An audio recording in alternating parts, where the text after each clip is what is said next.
always played country music, but it was all acoustic music and bluegrass stuff.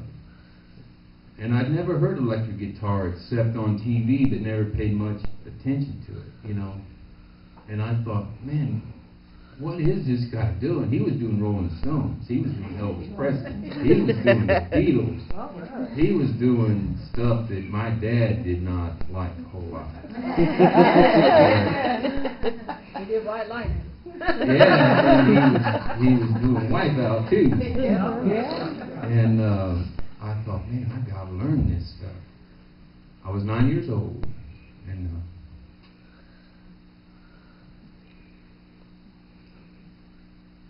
I'd hear Al saying, "Oh, come on, Rob, come on, dude."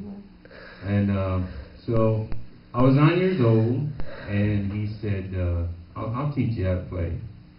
And he taught my brother Chuck lead guitar work, but he taught me the chords.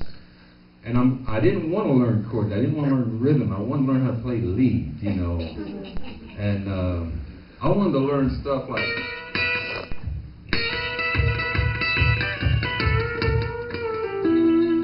But he said, "No, you got to do this." I said, "No, that's boring, buddy." He said, "Well, you got to learn, man." I'm like, okay. So he took time with me and my brother Chuck. I was about 8 or 9 years old. Chuck, he was about 10 or 11. And I'll never complain, not one time. And I'm sure his patience wore thin, and he had to get out of the room while we was learning this stuff.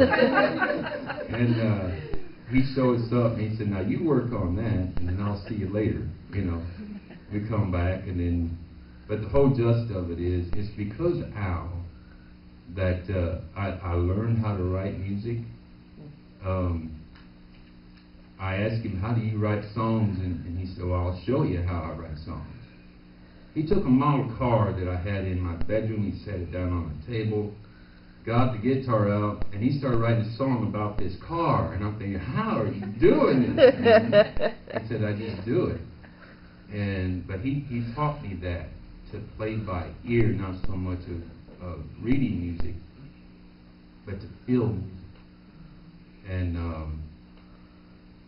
as time went on, and I started getting in bands, going different places,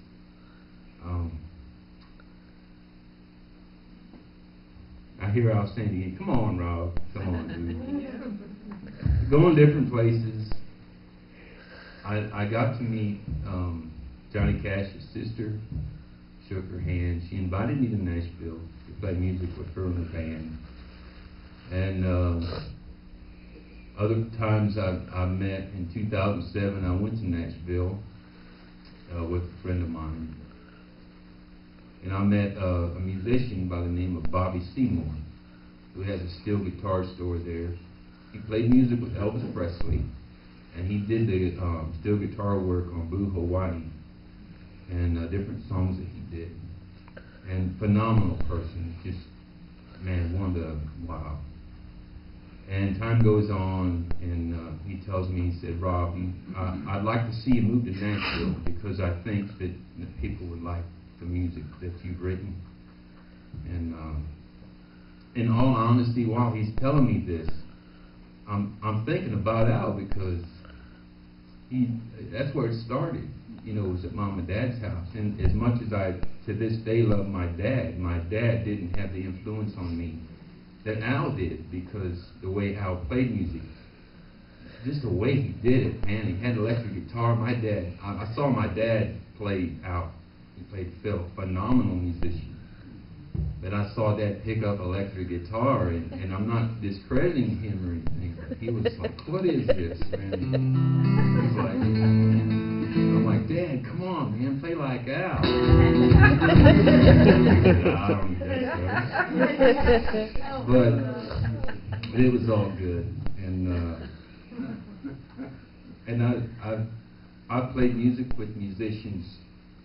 Martina McBride, I got to meet her steel guitar player.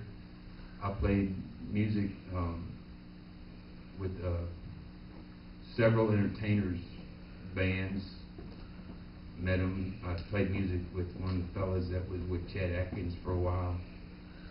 I played music with, I can't even think all their names, Ray. But if I said them, you know them. But no matter where I've been and what I've done, and that several people have asked me, how did you get started playing music? And I always say, well, let me tell you about a guy named Al Morton.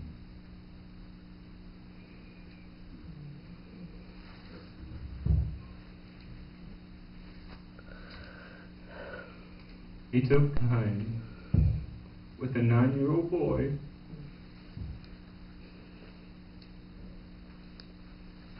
and he taught me something about music. He ignited, I gotta say, he really ignited a passion inside of me for playing guitar. That had I never met him, I don't think I ever would have played guitar. But like I say, I because of what Al had done for me, sat down with me and took time, and I got to thinking about his name. Last night I was thinking about his name, Alvin Ray Morton.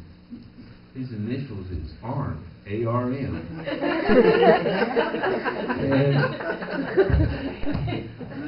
And I got to thinking about that. And he told me one time, I said, man, your initials spell ARM, dude. And he's like, no, it's allergy relief medicine. There was a commercial on. Remember that, allergy? And I was thinking about that. And Alvin Ray Morton, A-R-M, that's arm. And I thought God used Al as his arm and reached down and reached out to me, to my brother, to several people. And I will miss him. I will. And I have nothing, even now, but respect for that man. I share this, and then I'll leave it with this. But a friend of mine, and I think I got this email twice, and I think Brother Terry sent it to me the first time, but it was this steel guitar player sent it to me the second time. And the small part of it goes, God chooses and appoints who walks into your life. But it's up to you who you let go and who you allow to walk away. I'm very thankful that Al Morton walked into our life in the early 70s and stayed and taught us something and encouraged us. And I'll never forget him. And because Al really, and obviously because of God's favor, yeah. But because Al said, yeah, I'll teach guitar. That has opened doors for me that I've never would have experienced before. But he took time, and he's precious. And I know I could rattle on, but I'm a lot of good, nothing bad I can think about him, and wouldn't anyway. But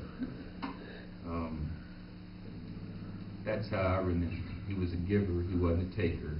Amen. And I'm very thankful that he was in our life as he was.